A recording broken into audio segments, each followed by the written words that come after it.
Item 3.1, Lake Superior National Estuarine Research Reserve presentation by Reserve Director Deanna Erickson. As Director Erickson is approaching, she wanted to address the council specifically about the resolution that's before you tonight later in the agenda regarding an extension of the NER. But asked as long as she was coming to give a brief, we have a long night, a brief update on an explanation about the NER, what it does, and what it is going to be doing in 2022. Thank you. Hey, good evening, folks. So I'm Deanna. I'm the director at the Lake Superior National Estuarine Research Reserve. I'm going to fly through this pretty quick, but I just want to share a little bit about the proposal and the resolution that's before you tonight, and then a few updates and a little bit about what we're doing right now at the reserve, because it is, we wouldn't exist without you. And I think I've spoke to the city council before, and the city is a key part of why the reserve exists. So I like to report out to you once in a while. So we're one of now 30 national estuarine research reserves in the country. We're part of UW Extension, or UW-Madison Division of Extension now, and also part of a national system led by NOAA, the National Oceanic Atmospheric Administration. We do research, education, outreach, and stewardship along the St. Louis River and the western end of Lake Superior. There's 16,000 acres in the reserve, and a great deal of that is city land. So the city and the DNR are the largest landholders in our reserve boundaries. So that includes Wisconsin Point and the Superior Municipal Forest. We have our offices down on Barker's Island, so you've probably seen them, or you've come down to the Lake Superior Estuarium. And we have sort of complexity in our offices. They're UW Superior buildings. They're on City of Superior land. We're extension employees in those buildings with Wisconsin Sea Grant. So that's part of why this comes before you tonight. We now have 9 staff, so everybody with an orange circle is on site, and there's one missing there.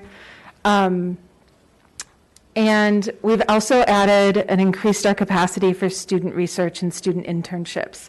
So this is our cohort of students this past summer. We have students from UW-Madison, students, UW Superior students, and a couple of NOAA fellows that come to us from around the country. So that's what we've got, 9 full-time staff, 3 to 4 Wisconsin Sea Grant staff, 6 or more teaching or student positions, plus some visiting researchers. We have a researcher joining us from UW-Platteville this year. And we have 6 offices. So this is where the proposal this evening comes from. This is our current footprint. You can't see it very well in there, unfortunately, but this is what we're hoping to do with UW Superior to expand the footprint of the building. So adding about 1,360 square feet on the land that is City of Superior's. That'll give us 11 extra offices and a conference room, and it allows us to partner with the Wisconsin DNR, so the DNR can share office space with us so that we sort of become a bit of a freshwater, like Lake Superior center in the community. This is an outline of where that building expansion footprint would go. So there's the sidewalk that cuts across there, and there's just a patch of lawn, essentially, where we would be pushing the building out to. So a couple of years ago, there was a dorm proposal that you may have heard of or may not have heard of, and I just wanted to address that briefly, why we're not building dorms or adding offices to a dorm building. We negotiated an MOU with University of Wisconsin Superior, and now they're allowing students to stay in their dorms for free. So our student employees and visiting researchers can stay in the dorms for free, which is an amazing advantage, especially for students who may not have the resources to come and study with us otherwise. So we're putting in a proposal in early February. It's an internal competition amongst the reserve system. We, of course, may or may not get it. And we had to sort of rally up 30% non-federal match to do this. The project would be completed in January 2024 with the construction in the fall of 2024, and UW Superior doing some interior construction before that in the summer. Mostly this is about money, but these are the sources of match that we have. So Sea Grant's kicking in money, the Friends of the Lake Superior Reserve, UW Superior, and Extension is putting in about $70,000. So that's the proposal or the resolution, and I did really want to bring that to you all because it's city land, and it's also a really important place in the city. Barker's Island is a public place. It's really well visited. It's an amazing site for us, honestly, to have our docks there. There's possibility of UW Superior hosting their boat there in the future. I think we're not going to be doing less there. So I think this expansion really does allow us to fulfill some of the potential that we have in the future and to work really well with our partners. I'll fly through a couple updates on what we've been up to. I wanted you all to know that the reserves were included in the Infrastructure Act. So every year we have the ability to compete for $15.4 million for restoration and conservation. And so Linda and I have already been talking about opportunities in the future, and she sits on our Reserve Advisory Board, as well as Mayor Payne, and they have provided some input already on that. So every year we will have the opportunity to put in for 3 restoration or conservation projects in our targeted watershed, which is essentially our reserve boundaries plus a little extra. We got a couple really neat projects going on right now. We have a new stewardship program. We hired a stewardship coordinator. Emerald ash borer is really starting to hit the ash forests along the St. Louis River really hard. You maybe have seen it along the Bear Creek Trail. If you haven't, you'll notice it this summer. So we're going to plant about 80,000 trees through a partnership with the Wisconsin DNR in the upper estuary along the St. Louis or the Red River Breaks, the stream bank protection area. And I'm hoping that we'll learn a lot from that and then also carry that learning over to Eloise Bay because they're going to need it. We're working towards real-time algae monitoring so that when we have harmful algae blooms, we can tell you. The computers that we use, the underwater computers we use called a sonde, doesn't detect algae very well right now, but there's interference because of carbon. And Stacy, who's a UW Superior student in this photo, she's really kind of cracked the code as to how we can reduce that interference and be able to monitor algae better. So we're working on that in partnership with 18 other reserves around the country.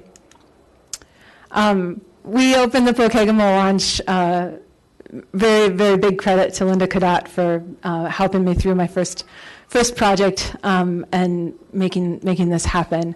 We're happy to be able to support that funding, and you all approved us doing that as well, so thank you. And then we're also working in schools through our education program. So this year we're at Cooper and Northern Lights, and we have teachers that work with our education staff all year. We get kids on the water, we get them outside, which is particularly helpful for students and teachers right now. It takes a lot of stress off them, and it gives them some really valuable science learning experiences. You all are invited to the St. Louis River Summit. It's in March 7th, 8th, and 9th. It's virtual this year except for a poster session at UW Superior. And that's everybody who does work on the St. Louis River gets together and jams on what they're doing so that we're all well coordinated. That's all. You can register for the summit at our website, so lakesuperiorreserve.org. And I forgot to mention we're also pursuing a boundary expansion. So Clough Island will hopefully by the end of the year be included within the reserve boundaries, and then we can leverage our access to federal funds to be able to support restoration there as well. So thanks for your time, and if you have any questions about that resolution, do let me know, but I don't think there's time for questions right now. I was going to suggest, since we do have the resolution that she's referencing on the agenda, is there objection to taking that up now? Seeing none. I'll open the floor if there are questions or comments for Ms. Erickson. Otherwise, you are free to take action on the resolution. Specifically, I'd be looking for a motion to approve the resolution. I'll read the resolution. The item. Item 10.5, Planning Director Cirque and Parks, Recreation, and Forestry Director Cadotte are recommending approval of a resolution supporting the office and laboratory building expansion of the Lake Superior National Estuarine Research Reserve. The motion is by Counselor Elms, second by Counselor Grasky.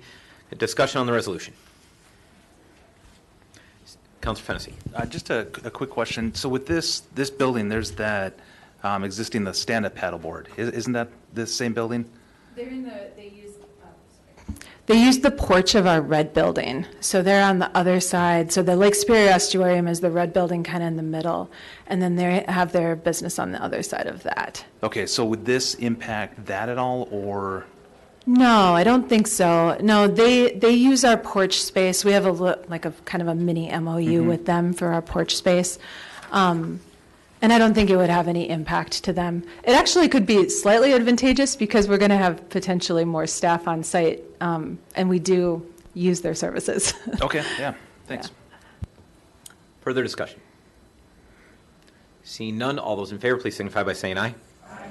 Those opposed say no. The motion carries. We are once again back in regular order.